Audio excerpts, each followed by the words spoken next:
अगर इस वीडियो से कुछ जानकारी प्राप्त करना चाहते हो या कुछ सीखना चाहते हो तो वीडियो को पूरा देखें और 2 से 3 बार देखें, तब पूरा मामला समझ में आएगा, नहीं तो कुछ समझ नहीं आएगा। 1. मध्य पूर्व इतिहास की बिसात पर संघर्ष की चालें। यह स्क्रिप्ट मध्य पूर्व मिडिल ईस्ट के इतिहास और वर्तमान परिदृश्य का वर्णन करती है, जिसे एक शतरंज की बिसात के रूप में पेश किया गया है।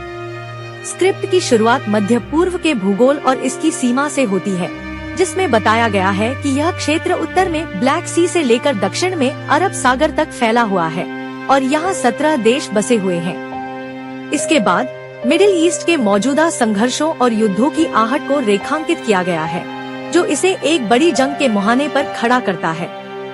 फिर स्क्रिप्ट मिडिल ईस्ट के ऐतिहासिक पहलुओं को उजागर करती है। इसमें बताया गया है कि तुर्की के ओटोमन साम्राज्य उस्मानिया सल्तनत ने लगभग 6 सदियों तक मिडिल ईस्ट पर हुकूमत की। यह सल्तनत न केवल मिडिल ईस्ट बल्कि उत्तरी अफ्रीका तक भी फैली हुई थी और इसमें विभिन्न जातीय व धार्मिक समुदाय जैसे यहूदी, मुस्लिम, ईसाई, अरब, कुर्द और फारसी शामिल थे। फिर 19वीं सदी की शुरुआत में ओटोमन साम्राज्य के पतन का वर्णन किया गया है, जब ब्रिटिश साम्राज्य और फ्रांस ने मिडिल ईस्ट के विभिन्न हिस्सों पर नियंत्रण हासिल करना शुरू कर दिया। यह एक महत्वपूर्ण मोड़ था जिसने मिडिल ईस्ट के भविष्य को प्रभावित किया। कुल मिलाकर स्क्रिप्ट मिडिल ईस्ट के ऐतिहासिक और भूराजनीतिक महत्व को उजागर करती है और यह संकेत देती है कि इस क्षेत्र में संघर्ष और अस्थिरता का इतिहास काफी गहरा और जटिल रहा है, जिसका प्रभाव वर्तमान समय तक दिखाई देता है। तो ब्रिटेन और फ्रांस के हाथ लगे मिडिल ईस्ट के देश। मिडिल ईस्ट के कई देशों में ब्रिटेन की हुकूमत रही। ब्रिटिश साम्राज्य ने 1820 में संयुक्त अरब अमीरात, 1839 में यमन, 1861 में बहरीन और ओमान, 1882 में मिस्र और 1899 में कुवैत पर कब्जा कर लिया। इसी तरह फ्रांस ने 1830 में अल्जीरिया, 1881 में ट्यूनीशिया और इटली ने 1911 में लीबिया पर कब्जा कर लिया। अपने आखिरी कुछ सालों में ओटोमन साम्राज्य दमिश्क, अलेप्पो, रक्का, बसरा और बगदाद तक सिमट गया। फिर शुरू हुआ पहला विश्व युद्ध। जुलाई 1914 में शुरू हुए पहले विश्व युद्ध में ओटोमन साम्राज्य ने ब्रिटेन और फ्रांस का मुकाबला करने के लिए जर्मनी और ऑस्ट्रिया हंगरी साम्राज्य से हाथ मिला लिया। यह गठबंधन मिडिल ईस्ट का नक्शा बदलने जा रहा था। 3. ब्रिटेन और फ्रांस का वो सीक्रेट एग्रीमेंट। जब दुनिया वर्ल्ड वॉर की आग में झुलस रही थी, उसी बीच एक शाम ब्रिटेन, फ्रांस, रूस और इटली ने मिलकर ओटोमन साम्राज्य के अधीन रहे मिडिल ईस्ट के इन देशों का आपस में बंटवारा करने की सोची। नवंबर 1915 से मई 1916 के बीच चारों देशों के बीच कई सीक्रेट मीटिंग्स और कई सीक्रेट एग्रीमेंट्स हुए। इन सब की अगुवाई कर रहे थे ब्रिटेन के मार्क साइक्स और फ्रांस के फ्रैंकोइस पिको। ब्रिटेन एक तरफ सीक्रेट एग्रीमेंट्स में मशरूफ था, जबकि दूसरी तरफ वह मक्का के शरीफ हुसैन बिन अली के साथ भी बातचीत कर रहा था, जो उस वक्त मिडिल ईस्ट में एक अलग अरब साम्राज्य खड़ा करने की योजना में लगा था। फिर आई 16 मई 1916 की तारीख। साइक्स और पिको के बीच फाइनल सीक्रेट एग्रीमेंट हुआ। इसे साइक्स पिको एग्रीमेंट कहा जाता है। रूस ने इस पर मुहर लगा दी। इस एग्रीमेंट के तहत ब्रिटेन और फ्रांस के बीच मिडिल ईस्ट के इलाकों का आधिकारिक बंटवारा हुआ। 4-5 हिस्सों में बंटा middle east. Sykes Picot agreement के तहत ओटोमन साम्राज्य के अधीन आने वाले इलाकों को 5 हिस्सों में बांटा गया। पहला हिस्सा बगदाद से लेकर कुवैत और गल्फ के तट तक था, जिस पर ब्रिटेन का कब्जा हो गया। दूसरा हिस्सा उत्तरी इराक, जॉर्डन और नेगेव रेगिस्तान से होते हुए सिनाई तक था। इस पर भी ब्रिटिशर्स का नियंत्रण रहा। तीसरा हिस्सा दक्षिणी लिब्नान से मर्सिन, इस्केंड्रम और अडाना से लेकर अनातोलिया तक था। ये फ्रांस के नियंत्रण में आया। चौथा हिस्सा सीरिया का रेगिस्तान था, जिस पर भी फ्रांस को ही नियंत्रण मिला। पांचवा हिस्सा यरूशलेम था, जिसका विभाजन नहीं हो सका और इसे आखिरकार अंतर्राष्ट्रीय जोन माना गया। समझौते के तहत रूस को इस्तांबुल, बोस्फोरस और रूसी सीमा से सटे पूर्व अनातोलिया के 4 प्रांतों का नियंत्रण मिला। ग्रीक को तुर्की के पश्चिमी तट, जबकि इटली को तुर्की के दक्षिण पश्चिम में नियंत्रण दिया गया। ये सारा बंटवारा लीग ऑफ नेशंस, संयुक्त राष्ट्र से पहले की अंतर्राष्ट्रीय संस्था की निगरानी में हुआ था। हालांकि बंटवारा करते समय धर्म, भाषा और जातीयता सभी बातों को नजरअंदाज कर दिया गया। 5/1917 की रूसी क्रांति ने पलट दिया गेम। साइक्स-पिको एग्रीमेंट के बारे में शायद पता ही न चलता अगर 1917 में रूस में क्रांति न हुई होती। 1917 की रूसी क्रांति के बाद जब व्लादिमीर लेनिन सत्ता में आए तो उनकी कम्युनिस्ट सरकार को इस समझौते की एक कॉपी मिली। 24 नवंबर 1917 को लेनिन सरकार ने इस समझौते की कॉपी को अखबार में छपवा दिया। लेनिन ने इस समझौते को औपनिवेशिक चोरों का समझौता कहा। इन सब के बीच ब्रिटेन अपनी ही चाल में मशरूफ था। एक और वो एक अलग अरब राज्य की स्थापना के लिए मक्का के शरीफ हुसैन बिन अली के साथ भी बातचीत कर रहा था। दूसरी ओर यहूदियों के लिए फिलिस्तीन में एक नया देश बनाने की बात भी कर रहा था। 2 नवंबर 1917 को ब्रिटेन के विदेश सचिव आर्थर बाल्फोर ने ब्रिटेन के यहूदी नेता वॉल्टर रॉथस्चाइल्ड को एक चिट्ठी लिखी। इसे बाल्फोर डिक्लेरेशन कहा जाता है। इस चिट्ठी में बाल्फोर ने यहूदियों के लिए फिलिस्तीन में नेशनल होम देने की बात लिखी थी। पहला विश्व युद्ध खत्म होने के बाद हारे हुए ओटोमन साम्राज्य के बंटवारे के लिए कई संधियां हुईं। इससे एक बार फिर मिडिल ईस्ट का नक्शा बदला। लेकिन सबसे अहम संधि पर 24 जुलाई 1923 को स्विट्जरलैंड के लॉसेन में हस्ताक्षर हुए। इसे ट्रीटी ऑफ लॉसेन कहा जाता है। इसी संधि ने तुर्की की सीमाएं तय की। आज के मध्य पूर्व के देशों की जो सीमाएं हैं, वो लगभग इसी संधि से तय हुई थी। 6. मध्य पूर्व की विवादित संधियां, सीमाओं की भूल और संघर्षों की विरासत। 20वीं सदी की उन महत्वपूर्ण संधियों और समझौतों का जिक्र जिन्होंने मध्य पूर्व की सीमाओं को अनियमित और लापरवाह तरीके से निर्धारित किया। इन संधियों का नतीजा यह हुआ कि कई जातीय और धार्मिक समूह बिना अपने स्वतंत्र राज्य के विभाजित हो गए। कुर्द आबादी को कई देशों तुर्की, ईरान, इराक, सीरिया में बांट दिया गया, जिससे वे अल्पसंख्यक बन गए और उनके संघर्षों की जड़ें आज तक बनी हुई हैं। इराक का गठन 3 प्रमुख क्षेत्रों मोसुल, बगदाद, बसरा को मिलाकर किया गया, जिनकी जातीय और धार्मिक संरचनाएं अलग अलग थी, और यह विभाजन आगे चलकर संघर्षों का कारण बना। कुवैत को इराक से अलग करके एक नया देश बना दिया गया, जिसका नतीजा 1990 में पहले खाड़ी युद्ध के रूप में सामने आया। सीरिया का निर्माण विभिन्न समुदायों सुन्नी, शिया, कुर्द, ईसाई को मिलाकर किया गया, और तुर्की सीरिया के बीच अंताकिया, अलेक्जेंड्रिया का विवाद आज भी एक तनावपूर्ण मुद्दा है। सऊदी अरब का उदय भी इन विवादों का परिणाम था, जहां ब्रिटेन के कब्जे वाले नजद और हिजाज के बीच जंग के बाद 1932 में सऊदी अरब की स्थापना हुई। यह स्क्रिप्ट मध्य पूर्व के नक्शे और राजनीतिक संरचना में संधियों की गलतियों और उनके दीर्घकालिक प्रभावों पर प्रकाश डालती है, जो आज भी इस क्षेत्र में अस्थिरता और संघर्षों का प्रमुख कारण बने हुए हैं। 7. इजरायल फिलिस्तीन संघर्ष, ब्रिटेन का वादा और कभी न खत्म होने वाली जिरह। इजरायल फिलिस्तीन संघर्ष की उत्पत्ति और इसके पीछे ब्रिटेन की भूमिका। ब्रिटेन ने फिलिस्तीन में यहूदी राष्ट्र बनाने का वादा किया था, लेकिन दूसरे विश्व युद्ध के बाद यहूदियों के लिए एक अलग मुल्क की मांग ने जोर पकड़ लिया। 1947 में ब्रिटेन ने यह मुद्दा संयुक्त राष्ट्र के समक्ष पेश किया, जहां 1 अरब और 1 यहूदी राष्ट्र के गठन का प्रस्ताव आया।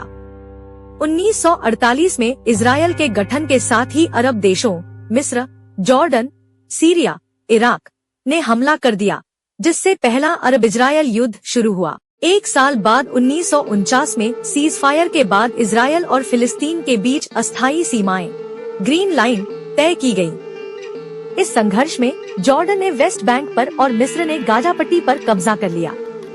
1967 के युद्ध में इजरायल ने गाजा पट्टी पर नियंत्रण कर लिया, लेकिन 2005 में उसने इसे छोड़ दिया। गाजा पट्टी अब हमास के नियंत्रण में है, जिसे इजरायल आतंकी संगठन मानता है। वहीं वेस्ट बैंक पर अब भी फिलिस्तीनियों का कब्जा है और यरूशलेम दोनों के बीच विवादित राजधानी बनी हुई है। यह इजरायल फिलिस्तीन संघर्ष की ऐतिहासिक पृष्ठभूमि और इसके दीर्घकालिक प्रभावों पर केंद्रित है, जिसे ब्रिटेन के वादे ने जन्म दिया और जो आज तक खत्म नहीं हुआ। 8. शिया सुन्नी संघर्ष, मिडिल ईस्ट की अस्थिरता का बड़ा कारण। मिडिल ईस्ट में शिया और सुन्नी मुसलमानों के बीच लंबे समय से चले आ रहे धार्मिक और राजनीतिक संघर्ष को दर्शाती है, जो इस क्षेत्र की अस्थिरता का एक प्रमुख कारण है। दुनिया के लगभग 20% मुसलमान मिडिल ईस्ट और खाड़ी देशों में रहते हैं, जिनमें सुन्नी मुसलमानों की बहुसंख्यक आबादी है। मिस्र, सऊदी अरब और जॉर्डन जैसे देशों में सुन्नी बहुसंख्यक हैं, जबकि ईरान, इराक और यमन में शिया मुसलमानों की बड़ी आबादी है। यह संघर्ष पैगंबर मोहम्मद की मृत्यु के बाद से शुरू हुआ, जब मुसलमानों के बीच उनके सही उत्तराधिकारी को लेकर मतभेद हुआ। शियाओं का मानना था कि पैगंबर मोहम्मद ने अपने दामाद हजरत अली को खलीफा घोषित किया था, जबकि सुन्नी अबू बकर को उनका उत्तराधिकारी मानते हैं। 1979 की इस्लामिक क्रांति के बाद ईरान ने खुद को शिया नेतृत्व वाला इस्लामिक देश घोषित किया और शिया समुदाय के समर्थन में पूरे मिडिल ईस्ट में अपनी भूमिका को बढ़ाने लगा। वहीं सऊदी अरब सुन्नी नेतृत्व के केंद्र के रूप में अपनी स्थिति बनाए रखने की कोशिश करता रहा। यही धार्मिक विभाजन ईरान और सऊदी अरब के बीच शत्रुता का एक प्रमुख कारण बना। हमास, जो एक सुन्नी संगठन है, को ईरान का समर्थन मिलने का एक और उदाहरण है कि कैसे मिडिल ईस्ट की राजनीतिक स्थिति में शिया सुन्नी संघर्ष की भूमिका महत्वपूर्ण रही है।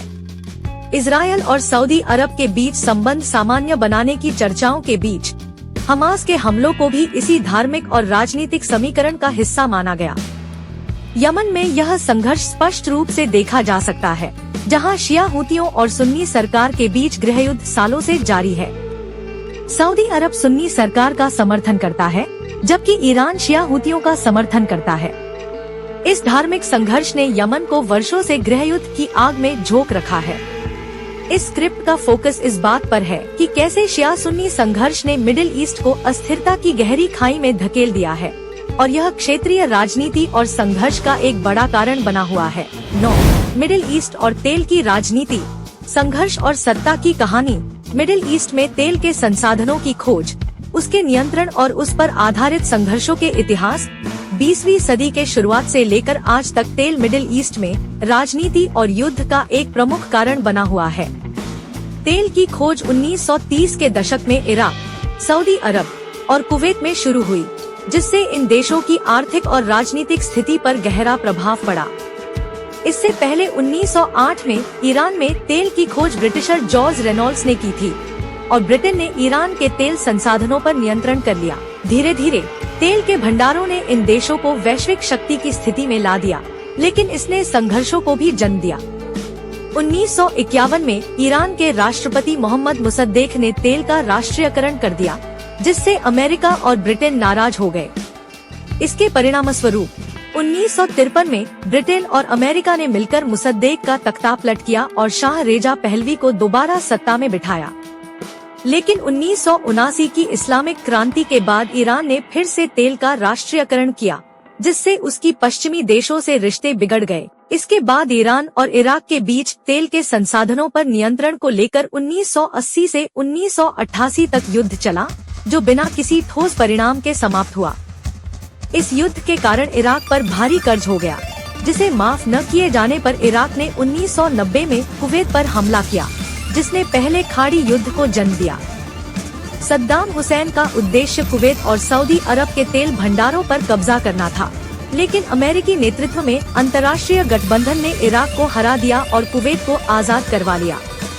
तेल के नियंत्रण को लेकर संघर्ष आज भी जारी है। मिडिल ईस्ट अभी भी विश्व में सबसे ज्यादा तेल उत्पादन करने वाला क्षेत्र है, और यहाँ के तेल भंडार वैश्विक राजनीति और युद्ध का महत्वपूर्ण हिस्सा बने हुए हैं। 10. मिडिल ईस्ट, 7 मोर्चों पर चल रही जंग और भविष्य की चुनौती। मिडिल ईस्ट में मौजूदा अशांति और बहुस्तरीय संघर्षों। मिडिल ईस्ट इस समय दुनिया का सबसे अशांत क्षेत्र बन चुका है, जहां विभिन्न मोर्चों पर जंग लड़ी जा रही है। गाजा में हमास, लेबनान में हिजबुल्लाह, यमन में हौती विद्रोही, इराक और सीरिया में ईरान समर्थित मिलिशिया, वेस्ट बैंक में फिलिस्तीनी गुटों के साथ साथ ईरान का प्रत्यक्ष और अप्रत्यक्ष हस्तक्षेप इस क्षेत्र को संघर्ष का केंद्र बनाए हुए हैं। इसके अलावा 7वां मोर्चा साइबर वॉरफेयर का है, जहां ये लड़ाइयां अब डिजिटल दुनिया में भी लड़ी जा रही हैं। पिछले साल 7 अक्टूबर से शुरू हुई इजरायल और हमास के बीच की जंग में लेबनान का हिजबुल्लाह और ईरान भी शामिल हो चुके हैं। इस संघर्ष में हमास ने गाजा में अब तक 35,000 से ज्यादा फिलिस्तीनियों की मौत का दावा किया है। वहीं इस जटिल स्थिति के बीच मिडिल ईस्ट में अमेरिका की अगुवाई में एक नया गठबंधन उभर रहा है, जो इस क्षेत्र के संतुलन को और बदल सकता है। संयुक्त राष्ट्र ने इस साल की शुरुआत में ही चेतावनी दी थी कि मिडिल ईस्ट जिस स्थिति में है, वहां से आगे केवल नफरत और अस्थिरता का विस्तार ही दिखता है। पूरी वीडियो का विश्लेषण इस प्रकार है। मिडिल ईस्ट का इतिहास और वर्तमान संघर्षों का ताना बाना अत्यधिक जटिल और गहरे राजनीतिक, धार्मिक और आर्थिक कारणों से जुड़ा हुआ है। एक सीक्रेट एग्रीमेंट और सीमा निर्धारण, मिडिल ईस्ट का वर्तमान नक्शा और राज्यों की सीमाएं औपनिवेशिक शक्तियों, विशेषकर ब्रिटेन और फ्रांस द्वारा तय किए गए साइक्स-पिको एग्रीमेंट 1916 से बनी है। इसमें धर्म, जातीयता और स्थानीय मान्यताओं की अनदेखी की गई, जिससे कई देश आंतरिक संघर्षों और अस्थिरता से जूझते रहे। इन औपनिवेशिक शक्तियों ने तेल और अन्य संसाधनों पर नियंत्रण बनाए रखने के लिए क्षेत्रीय विभाजन किया। 2. धार्मिक संघर्ष। इस्लाम के दो प्रमुख संप्रदायों, शिया और सुन्नी के बीच का विवाद मिडिल ईस्ट की स्थिरता को बुरी तरह प्रभावित करता है। शिया बहुल ईरान और सुन्नी बहुल सऊदी अरब के बीच का संघर्ष कई देशों में जंग और आतंकवाद को बढ़ावा देता है, जैसे कि यमन और सीरिया में गृह युद्ध।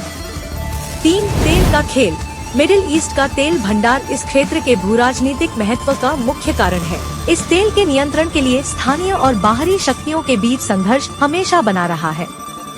सऊदी अरब, कुवैत, इराक और ईरान जैसे देशों के तेल भंडार विश्व अर्थव्यवस्था को प्रभावित करते हैं और इन देशों के आंतरिक और बाहरी नीतियों को संचालित करते हैं। 4. इजरायल फिलिस्तीन संघर्ष। इजरायल का गठन 1948 में हुआ, जिसने अरब देशों और इजरायल के बीच कई संघर्षों को जन्म दिया। इजरायल और फिलिस्तीनी क्षेत्रों, विशेषकर गाजा और वेस्ट बैंक में विवाद ने आज तक हिंसा को जन्म दिया है। हमास जैसे संगठन और अन्य मिलिशिया समूह इन क्षेत्रों में लगातार संघर्ष का कारण बनते रहे हैं। 5. आधुनिक जंग और साइबर वॉरफेयर। मिडिल ईस्ट में वर्तमान जंगें सिर्फ भौतिक युद्धों तक सीमित नहीं है, बल्कि साइबर हमलों के जरिए भी युद्ध लड़ा जा रहा है। ईरान, इजरायल और अन्य देशों के बीच साइबर जंग ने क्षेत्रीय सुरक्षा को और भी जटिल बना दिया है। मिडिल ईस्ट की जटिलताओं में धर्म, संसाधनों की प्रतिस्पर्धा और इतिहास की पुरानी दुश्मनियों का समावेश है, जिसने इसे निरंतर संघर्ष और अस्थिरता का क्षेत्र बना रखा है। अगर हम आपको संतुष्ट कर पाते हैं, तो हमें प्रेरित करने के लिए वीडियो को लाइक करें। ऐसे ही विश्लेषण वाले वीडियो देखने के लिए चैनल को सब्सक्राइब करें और अपने जरूरतमंद दोस्तों को शेयर करें। किसी और विषय के बारे में जानकारी चाहिए तो कमेंट करो में बताइए। धन्यवाद। आपका भविष्य उज्जवल हो।